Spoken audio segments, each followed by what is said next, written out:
अगर ये तीनों जगह पर उनका विरोध शुरू हो जाए, जिस तरह से मनीष का 4 एफआईआर वहां कर दिया गया, एनएसए लगा दिया गया, ये सब अगर मांग करे तो स्टालिन को पैर पे गिर के माफी मांगना पड़ जाएगा, उनके बाप को भी, उदयनिधि को भी। तो एमके स्टालिन के जो बाप है करुणानिधि, वो भी जेल गए थे एक जमाने में, वो भी 32 मार खा बनते थे वो, लेकिन ही उसको घसीटते हुए जेल ले जाया गया था। वही हाल इनका भी होगा फिर। लेकिन अगर सनातन धर्म अगर आहत हुई है इनके बयान से, तो क्या कुछ ऐसा इसमें सेक्शन में है जो हम लोग मतलब फाइल कर सकते हैं ताकि उनको ज्यादा से ज्यादा लोग फाइल करें तो उनको कुछ हो सकता है? देखिए, तो अब तो हमले के यहाँ साइबर एक्ट बन चुका है, तो वो वीडियो भी हमारे यहाँ मान्य है, क्योंकि आप तमिलनाडु जाके स्टालिन से मिल नहीं सकते हैं, उनके बेटे से मिल नहीं सकते हैं, तो जो उनके वीडियो फुटेज हैं वो आप पेश करते हैं वहां पर, इसके बाद कोर्ट संज्ञान लेगा।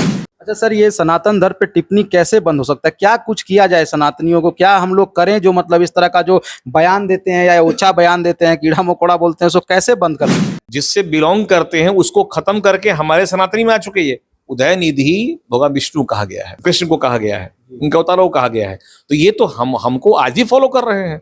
अपने नाम जहां जहां वो जाएंगे वहां वहां हम उनके साथ लगे रहेंगे सनातनी ग्रुप में, उनका नाम ही उदयनिधि है। दोस्तों नमस्कार, कैसे हैं आप लोग? मैं हूं अभिषेक। एमके स्टालिन के सुपुत्र उदयनिधि स्टालिन ने जो सनातन धर्म पे कटाक्ष किया है और कीड़ा मकोड़ा और डेंगू बताया है, बीमारी से संबोधित किया है, उसी की जानकारी को लेकर, उसी मुद्दे पे जानने के लिए हम अभी आए हुए हैं हाई कोर्ट के प्रसिद्ध अधिवक्ता एम मिश्रा सर के पास। मैं जानना चाहूंगा सर से कि आखिर जो आहत हुए हैं वो कैसे उदयनिधि स्टालिन पे एक्शन ले सकते हैं, या क्या करना होगा उनको ताकि उदयनिधि स्टालिन को कुछ सजा मिल सके। स्वागत है अनबॉक्स भारत पे। बहुत बहुत धन्यवाद सर, पहले तो ये बताइए सर कि जैसे उदयनिधि स्टालिन ने जो कहा है सनातन धर्म को, ये कहाँ तक सही है? नहीं, सही कैसे हो सकता है? कोई अगर आपको गाली दे तो आप पूछेंगे सही क्या है उसमें? सही तो ये है कि उनको जेल के अंदर रहना चाहिए।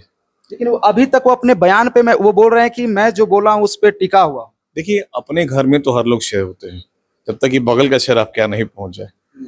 वो तमिलनाडु में उनकी सरकार है, मुख्यमंत्री के बेटे हैं, कानून खास के अंतर्गत आते हैं वो, इसलिए वो सोच रहे हैं कि हमारा कुछ नहीं होगा, और हर कमोबेश जो मंत्री बन जाते हैं चाहते हैं कि हमारा कोई कुछ बिगाड़ नहीं सकता है। लेकिन न्यायालय का डंडा बड़ा स्ट्रिक्ट और लंबा होता है, अगर चल गया तो एमके स्टालिन के जो बाप है करुणानिधि, वो भी जेल गए थे एक जमाने में, वो भी 32 मार खा बनते थे वो, लेकिन ही उसको घसीटते हुए जेल ले जाया गया था। वही हाल इनका भी होगा फिर। तो इनफैक्ट ये कहना कि भाई वो बच जाएंगे, ये तभी उन पर एक्शन होगा जब हम जागेंगे। अगर सनातनी उनके खिलाफ कोई मुकदमा करते हैं या उनके खिलाफ कोई मानहानि का दावा करते हैं, तभी उन पर कोई एक्शन होगा। अदरवाइज जैसे हर लोग गाली देते हैं, ओवैसी के भाई ने क्या क्या नहीं बोला हमारे राम सीता के बारे में, हम लोग कहाँ कुछ कर लिए? कुछ नहीं हुआ। आप देखिएगा, राम के बदले सर लगा दिया गया मोदी जी का, और पीछे रथ पे सब लोगों को बैठा दिया गया, अपने मंत्रियों का रथ चला रहे हैं वो, रामनवमी पे निकाला गया उनका पोस्टर, यहाँ पर विरोध हुआ, कुछ नहीं हुआ। तो ये तो आम बात है यहाँ पर। लेकिन अगर सनातन धर्म अगर आहत हुई है इनके बयान से, तो क्या कुछ ऐसा इसमें सेक्शन में है जो हम लोग मतलब फाइल कर सकते हैं ताकि उनको ज्यादा से ज्यादा लोग फाइल करें तो उनको कुछ हो सकता है? देखिए, एक बात समझिए, किसी भी धर्म को, किसी भी रिलीजन को, चाहे हिंदू हो, इस्लाम हो, जैन हो, बुद्धिज्म हो, किसी के बारे में अगर आप एब्यूज करते हैं तो इंडियन पिनल कोड में प्रोविजन 295 का है। 295? हाँ, कि आपको उसके तहत आप पे कार्रवाई की जाएगी। 153 का कार्रवाई। इसके लिए क्या करना होगा सर? मुकदमा करना पड़ेगा सिविल कोर्ट में। कितना मुकदमा करना होगा? कितना क्यों, एक करना होगा। एक दो तो हो चुके हैं, लेकिन कहाँ कुछ हुआ? अभी आज भाई मुकदमा की दवाई थोड़ी अभी खा लिया और तुरंत सदर ठीक हो गया।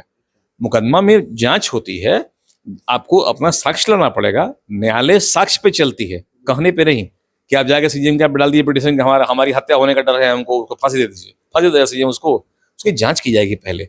एप्रहेंशन में तो आप केस करते हैं, तो आप जब स्टालिन के बारे में जो भी कुछ आया है, आप न्यायालय या मुकदमा डाले हैं, आपको साक्ष्य लाना पड़ेगा कि हाँ ये वीडियो उनका है। तो अब तो हमले के यहाँ साइबर एक्ट बन चुका है, तो वो वीडियो भी हमारे यहाँ मान्य है, क्योंकि आप तमिलनाडु जाके स्टालिन से मिल नहीं सकते हैं, उनके बेटे से मिल नहीं सकते हैं, तो जो उनके वीडियो फुटेज हैं वो आप पेश करते हैं वहां पर, इसके बाद कोर्ट संज्ञान लेगा। संज्ञान लेने के बाद उनको समन इशू किया जाएगा। कानून के सामने एमके स्टालिन कुछ नहीं है, उनका बेटा कौन चाहिए? वो तो मामूली एक मंत्री वहां पर है। सही बात है, कानून वैसे भी सबके लिए बराबर होता है। लेकिन एक चीज देखा जाता है सर, आपने भी कहीं ना कहीं देखा होगा कि सनातन धर्म को इजीली टारगेट किया जाता है। मतलब कोई भी आके कुछ भी बोल देता है। जैसे अभी बागेश्वर जी का एक आया था बयान, उस पे उनको जूता चप्पल दिखा रहा था, ढोंगी, कुछ भी मतलब कोई बोला, लेकिन वो लोग एक्शन नहीं लेते। वही किसी अदर धर्म पे अगर छोटी सी टिप्पणी हो जाती है तो वो उसके लिए हाहाकार बन जाता है। देखिए, जैसे भारत में आप देखेंगे कि हमारे यहाँ मुस्लिम्स हैं, हमारे कट्टर विरोधी या हम उनके विरोधी हैं यहाँ पर। अगर वही मुस्लिम पाकिस्तान चले जाएं तो दे आर, उनको इंडियंस कहा जाता है कि वो भारतीय है, भारतीय मुस्लिम है। तो अब वो हिंदू मुस्लिम एक कॉलोनी में चले आते हैं। आप जब देखें कनाडा में हिंदू हो मुस्लिम हो कोई भी हो, ये सब एक कॉलोनी में रहते हैं और वो इंडियन कहा जाता है। लेकिन भारत में आके हम बट जाते हैं कि हिंदू है, मुसलमान है, जैन है, बुद्ध है, इस्लाम है। तो इनफैक्ट एक माइनॉरिटी शब्द है हम लोग के यहाँ। तो जब माइनॉरिटी में आप रहेंगे तो आप में यूनिटी काफी रहेगा। आप जहां भी देखिए, कोई दुसाध है, कोई मुसहर कॉलोनी बन गया है, कोई पंडित जी कॉलोनी बन गया है, कोई क्षत्रिय कॉलोनी बन गया है, तो अपने अपने गांव में खाली क्षत्रिय है तो हम शेर अपने गांव में है, बाहर निकल बिल्ली बन जाते हैं हम लोग। हम ब्राह्मण हैं, हमारा गांव में खाली ब्राह्मण रहते हैं तो हम लोग शेर वहां पे निकलते हैं, बाहर चुप हो जाते हैं वहां पर हम। तो जहां भी आप एकत्रित हैं वहां आप में स्ट्रेंथ है। तो यहाँ तो हम लोग हैं ना सर, एकत्रित मतलब किस प्रकार से एकत्रित? आपके नेता लोग आपको जातिगत रूप से तोड़ चुके हैं। आप ब्राह्मण हैं तो क्षत्रिय विरोध करेगा आपका, आप क्षत्रिय हैं तो भूमिहार विरोध करेगा, भूमिहार है तो साथ विरोध करेगा, वो पासवान विरोध करेगा। तो हम लोग जितने भी सेनाएं बना चुके हैं, ब्रह्मर्षि सेना, परशुराम सेना, तो कोयरी सेना, चंद्रगुप्त मौर्य सेना, ये सेना सब बन गया है। तो ये सब सेना क्या करेंगे आखिर? Unite to fight, fight to change. सब अलग अलग। जब वो यूनाइट हो, सिंपल सी बात है, unite to fight, fight to change. हम यूनाइट इसलिए हो कि हमको लड़ना है। किससे लड़ना है? विदेशी से लड़ना है नहीं, आपस में लड़ना हम लोग को है। और हम अपने को ये जाहिर करें कि हम आपसे सुपीरियर हैं, यही हो रहा है। भले आप, हम लोग कहते नहीं जाति को भूलिए, हम हिंदू बनेंगे, हम हिंदुस्तानी, हम भारतीय बनेंगे, सब लोग जाति हटा दीजिए। सरकार क्या करती है? आपके एप्लीकेशन फॉर्म जो होता है नौकरी का और जाति पूछती, जाति पूछा जाता है वहां पर। तो जब सरकार ही जातिगत रूप से हमको डिस्क्रिमिनेट कर रही है तो आप अलग कैसे बने, एक कैसे हो सकते हैं? सरकार तोड़ रही है आपको, और जब तक वो नहीं तोड़ेगी उसको वोट बैंक मिल नहीं पाएगा। अच्छा सर, ये सनातन धर्म पे टिप्पणी कैसे बंद हो सकता है? क्या कुछ किया जाए सनातनियों को? क्या हम लोग करें जो मतलब इस तरह का जो बयान देते हैं या ओछा बयान देते हैं, कीड़ा मकोड़ा बोलते हैं, उसको कैसे बंद कर सकते हैं? आप एकत्रित हो जाएं अपने में, आप एकत्रित, आप संगठित हो जाएं। अगर आपका संगठन है, आप नहीं सुने वो अंगूर वाली बात कि जो गुच्छे में अंगूर है बड़ा महंगा होता है और टूटा अंगूर सस्ता होता है। तो आप सस्ता क्यों है? क्योंकि टूटे हुए हैं आप गोलबंद हो जाइए, आप एकत्रित हो जाइए। हिम्मत किसी की नहीं है।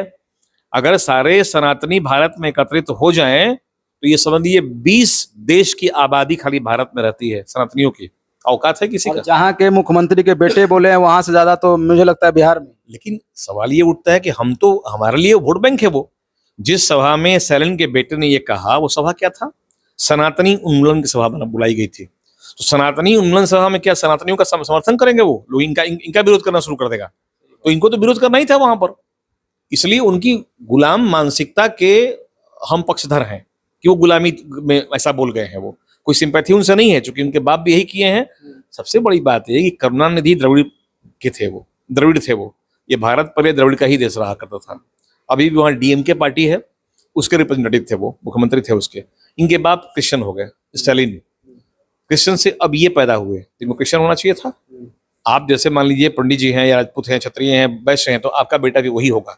ये तो क्रिश्चियन से पैदा हुए थे, लेकिन नाम क्या रखे हैं? करुणानिधि का बेटा उदयनिधि। तो उदयनिधि क्रिश्चियन नेम है, उदयनिधि स्टालिन क्रिश्चियन नेम है। तो ये हिंदू भी है और क्रिश्चियन भी है। तो अपना उन्मूलन तो खुद करवा लिए, वो जिससे बिलोंग करते हैं उसको खत्म करके हमारे सनातनी में आ चुके। ये उदयनिधि भगवान विष्णु कहा गया है, कृष्ण को कहा गया है, उनका अवतारों को कहा गया है।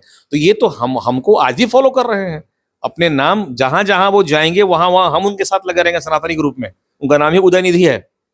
तो उदयनिधि तो ये सनातनियों का नाम है, लेकिन लगा हुआ है स्टालिन। तो ये खुद ही उनको पता नहीं कि वो क्या है, सनातनी है या क्रिश्चियन है। वो पहले अपनी पता कर ले, वो बाद में उन्मूलन करेंगे हमारा वो। अच्छा, हमारे राज्य में एक मनीष कश्यप पे एनएसए लग गया था। इन पे, इन सब बातों पे एनएसए लग सकता है कि नहीं? क्यों नहीं लग सकता है? अगर जिस तरह से मनीष कश्यप के विपक्ष में सरकार खड़ा हो गई थी, अगर बिहार, यूपी और एमपी ये 3 सनातनी बहुल्य क्षेत्र है, बाकी जगह और भी है ना, स्कैटर्ड है, ये 3 कॉन्सेंट्रेट रूप में सनातनियों का, हिंदुओं का देश है वो। सनातनी का मतलब हिंदू नहीं होता, और भी होते हैं। हम बार बार बोल रहे हैं तो लोग समझेंगे कि हम सनातनी को हिंदू समझ रहे हैं। सनातन बहुत बड़ा चीज है, उसमें हिंदू एक इकाई है। लेकिन कमोबेश हम लोग आम बोलचाल में सनातनी मतलब हिंदू ही समझते हैं। तो हिंदुओं का एक बहुल्य है हमारा, बिहार में, यूपी में और एमपी में। इन 3 राज्यों में बहुतायत रूप से हिंदू हैं। अगर ये तीनों जगह पर उनका विरोध शुरू हो जाए, जिस तरह से मनीष का 4 FIR वहां कर दिया गया, एनएसए लगा दिया गया, ये सब अगर मांग करे तो स्टालिन को पैर पे गिर के माफी मांगना पड़ जाएगा, उनके बाप को भी, उदयनिधि को भी, और उन पर भी मुकदमा होगा। क्योंकि ये देश उनका नहीं है, देश हमारा है। ये वो लोग साउथ वाले हैं, मतलब श्रीलंका वाले पार्टी हैं वो लोग। श्रीलंका ही भारत में था, भारत का ही पार्ट था वो, लेकिन वो निकल के अलग हो गए। हम आर्यपुत्र थे, हम बढ़ते गए, वो घटते गए। और धीरे धीरे धीरे उस हालत पहुंच गए, श्रीलंका पहुंच गए वो, तो जाए ना अपने देश, यहाँ क्यों वहाँ बैठे हुए हैं आप, जाके वहाँ हटाइएगा सनातनियों को। चलिए, बहुत बहुत धन्यवाद सर। तो ये थे हमारे साथ एसके मिश्रा सर, जिन्होंने बताया कि एमके स्टालिन जो है वो खुद उनका कंफ्यूजन है कि वो हिंदू हैं कि वो क्रिश्चियन है, क्योंकि उनके नाम में ही करुणानिधि आ रहा है और उदयनिधि आ रहा है, तो वो खुद है कंफ्यूज। तो वो क्या सनातन को हटाएंगे और क्या कीड़ा मकोड़ा करके खत्म करेंगे। तो हमारी बातें कैसी लगी कमेंट सेक्शन में जरूर लिखिएगा। मिलता हूं एक नई वीडियो में, तब तक के लिए धन्यवाद।